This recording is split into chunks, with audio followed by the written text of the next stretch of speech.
سال تک رپورٹ نہیں دیا، 5 سال تک رپورٹ نہیں دیا، تو آپ کی جائیداد تو تباہ ہو کر کے رہ جائے گی۔ یہ ہے موجودہ ترمیمی بل جو پارلیمنٹ میں پیش کیا گیا۔ تو یہ بل ہماری جائیداد کو ہڑپ کر لینا چاہتی ہے سینٹرل گورنمنٹ۔ ارے بھائی، ریلوے کو تم نے بیچا، ایئرپورٹ تم نے بیچا، ہندوستان کی سمپتی تم نے بیچا، پورا ملک دیکھا۔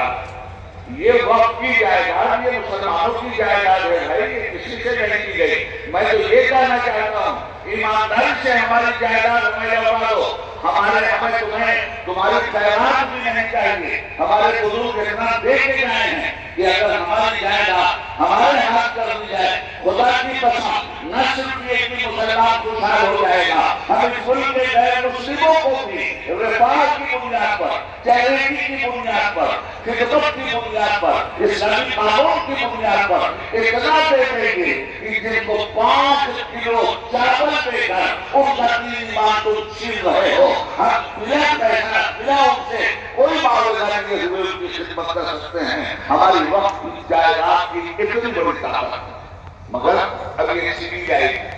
آپ سے کہا جائے گا کہ مسجد کا پیپر لاؤ۔ میں کہتا ہوں 100 سال پہلے جن لوگوں نے زمین دیا قبرستان کے لیے، اس وقت کوئی پیپر بنتا تھا؟ 100 سال 150 سال پہلے جو مسجد بنی ہے، کسی نے وقت دیا ہے زمین، کوئی پیپر بنا تھا کیا؟ اب آپ پیپر مانگیں گے، سروے کریں گے اور متولی سے کہیں گے پیپر لے آؤ، مسجد کے امام سے کہیں گے پیپر لے آؤ، اشرفیہ کی کمیٹی سے کہیں گے پیپر لے آؤ، تو جتنے لوگ وائٹ پیپر ہیں وہ بھی وقت کی ہے۔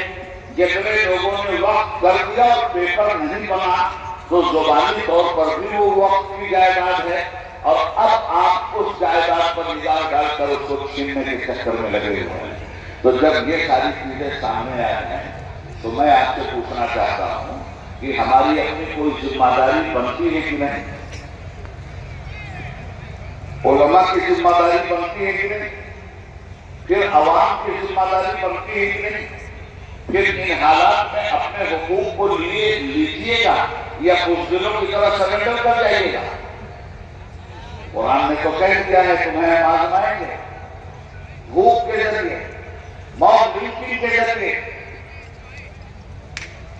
دبی ہوئی ریت کو تمہیں آزمائیں گے، تمہارے آشیانے پھونکے جائیں گے۔ ہم اس وقت دیکھیں گے کہ تم ایمان کی کس سیڑھی پہ کھڑے ہو۔ آج اس طرح سے آزمائش کا دور آ گیا تو ہم حکومت سے کوئی خیرات نہیں چاہتے۔ ہمارا حکومت سے صرف یہ ڈیمانڈ ہے کہ تم ہمارے معاملات میں انٹرفیئر مت کرو، تم ہماری جائیداد کے معاملے میں انٹرفیئر مت کرو۔ اور یہ بل لایا گیا، سنیے، آپ کو کچھ نہیں معلوم ہے، 0 سناٹا ہے آپ اس معاملے میں۔ جب یہ بل آیا تو کتنے لوگوں کے ذریعے پاس ہو گئے؟ پارلیمنٹ میں کسی بھی بل کو پاس کروانے کے لیے 272 MP کے ووٹ کی ضرورت ہوتی ہے، یاد رکھیے گا۔ یہ تو پاس کروا لیے ہوتے پہلی مرتبہ، مگر ان کے پاس 272 MP نہیں ہے، ان کے پاس کوئی 240 MP ہیں۔ بل پاس کروانے کے لیے 272 MP چاہیے۔ جب یہ بل آیا تو ہم لوگوں کے پیر کے نیچے سے تو زمین چل گئی، ہم نے بھی دوڑنا پورے ملک میں